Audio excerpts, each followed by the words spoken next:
Sveiki, sveiki atvykę į mano kanalą. Mano vardas Elžbieta ir šitame kanale aš kalbu apie Ispanijos gyvenimą, apie Ispanijos žinias, naujienas, ispanų gramatiką, žodyną, apie absoliučiai viską, kas yra susijęs su gyvenimu Ispanijoje.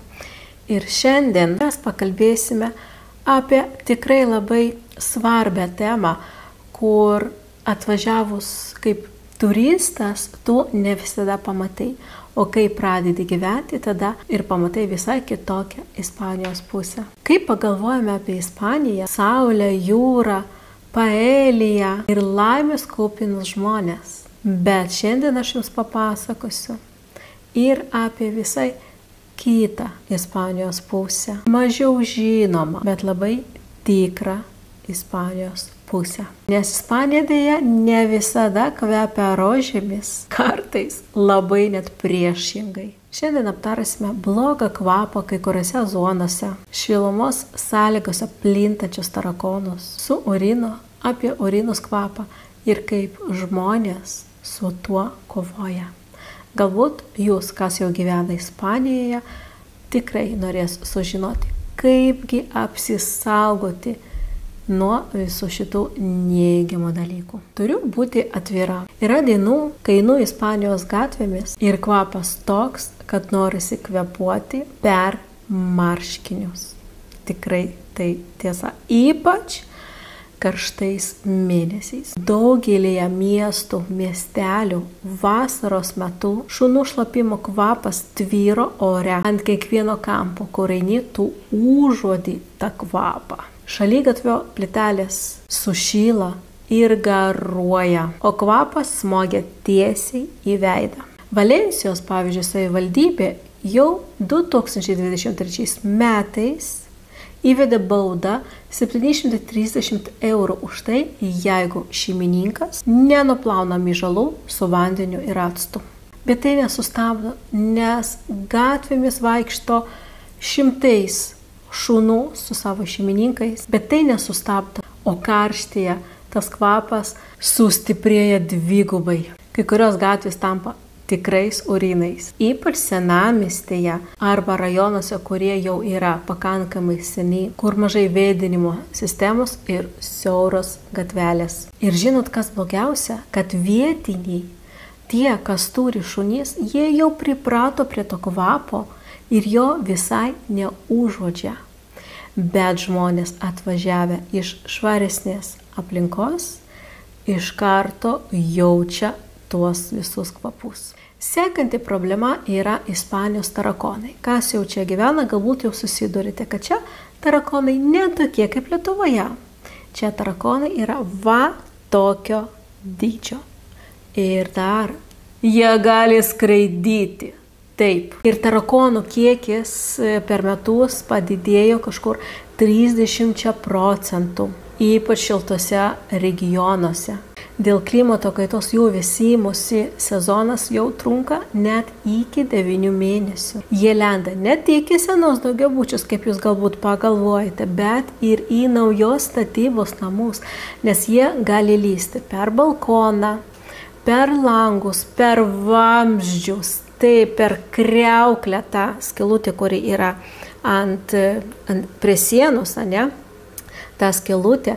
Ir iš ten gali pas jūs ateiti rudas draugas. Dieve, kokia bjaurybė kalbu ir mane šiurpuliuk, aš nekenčiu jų iš tikrųjų. Ir gatvėse naktį, jeigu jūs vaikščiosite, irgi jūs galėsite pamatyti, kad ir prabėgo. Arba jau yra čafado.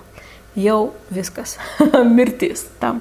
Iš tikrųjų, būkite atsargus. Taip pat, jeigu jūs gyvenate kažkur ten, 5, 6, 7 aukštas, čia nereiškia, kad jų nebus. Nes jie, kaip ir sakiau, skraido ir mano draugė sakė, jinai gyvena 9 aukšte, naujame bute, namui yra tik 3-4 metai ir sako, kad per vasaros sezoną įskraido. Ji matė, kad įskraido kažkur minimum 5 tarakonai. Žinoma, iš vamzdžių ten nelenda, nes vamzdžiai yra nauji, o visose kitose namuose tai tikrai per vamzdžius jie lenda. Dėl to būkite atsargus ir naudokite specialias priemonės. Sekanti problema yra sena ir purvina kanalizacija. Taip, kai kuriuose miestuose, ypač senamiestė, kur vamzdžiai yra seni, surūdiję ir niekas jų nekeičia. Ir ten susikaupia bakterijos, šunų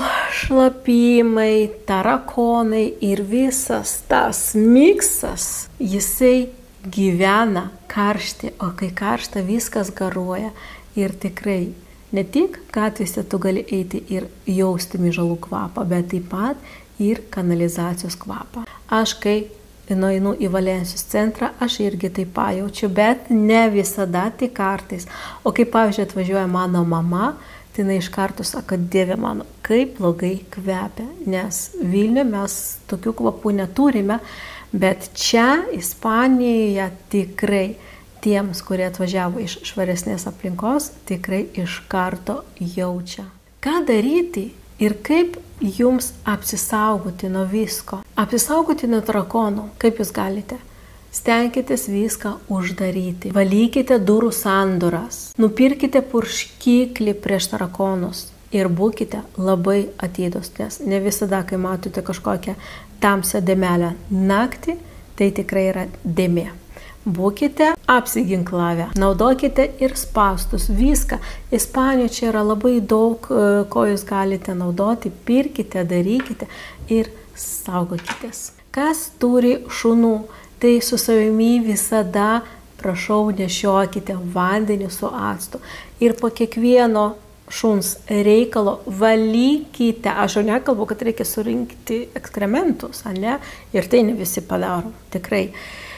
Bet nors taip, jeigu turite šunį, tai tikrai jūs padėsite ir savo, ir aplinkiniams žmonėms, valydami su vandeniu ir actu. Ir rinkitės gyvenamąją vietą ne tik pagal gražias nuotraukas, bet ir pagal tai, kaip dažnai plaunamos gatvės, ar veikia kanalizacijos kvapų kontrolė, ant kiek yra užterštas miestas, ant kiek yra neįgalių turistų.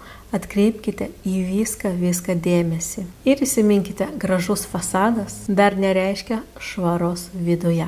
O jūs, mėlyje, galite pasidalinti savo patirtimi. Ar jūs susidūrite su vienu iš šitų punktų, kuriuos aš papasakojau, nes čia yra kita Ispanijos tikroji pusė, ne tik grožis, bet ir dėja minusai.